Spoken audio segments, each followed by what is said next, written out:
Hello and welcome back. My name is Chris from christopherhull.com, and in the first video we looked at what is back spasm and sort of how it comes about, and hopefully now we understand it's not the problem itself.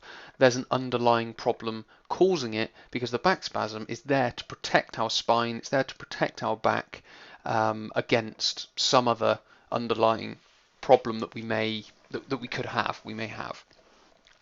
So, what we have there are a number of conditions that can cause a back spasm, because hopefully, as we can see on this picture, it's like a big junction of muscles down in this lower part of the back.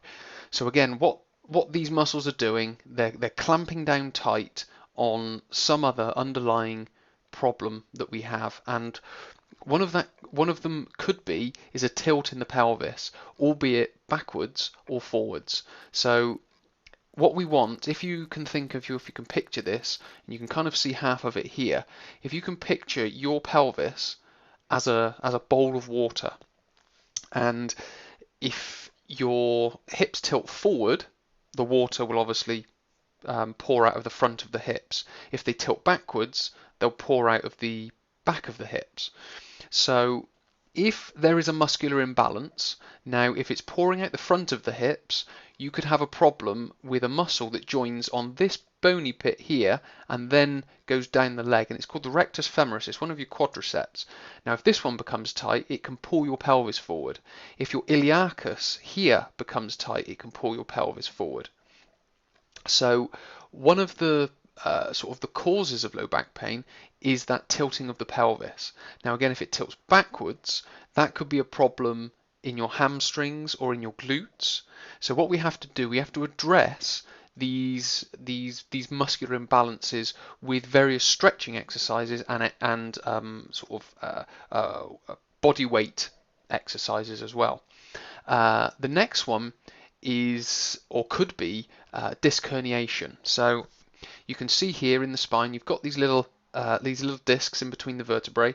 Now, if you get a herniated disc, now I'm sure if you've got a herniated disc, you've been to see a doctor, you've had an MRI scan, you've been maybe to see a physio and it's been treated, and now it's time to sort of move on to the next step of that and sort of work on some more progressive body weight exercises to help strengthen that area.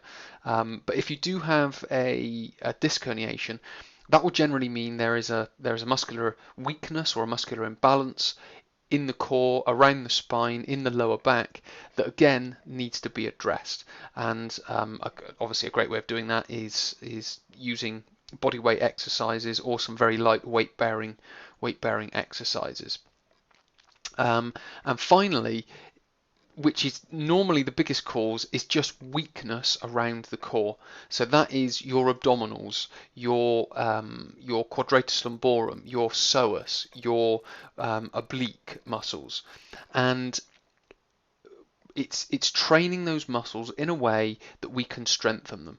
Now, the key to training a weak core is to train all of the exercises, or all of the muscles, sorry, together in one exercise. We don't want to be isolating our muscles with sit-ups, crunches, back extensions, with twisting exercises, because that's only going to make our low back pain or back spasms worse. So in the next video, we're going to start talking about some of those types of exercises that we can, or that you guys can do on your own at home without the use of any equipment, so it can just be sort of done there and then. Okay, so many thanks for watching. I will speak to you in the next video.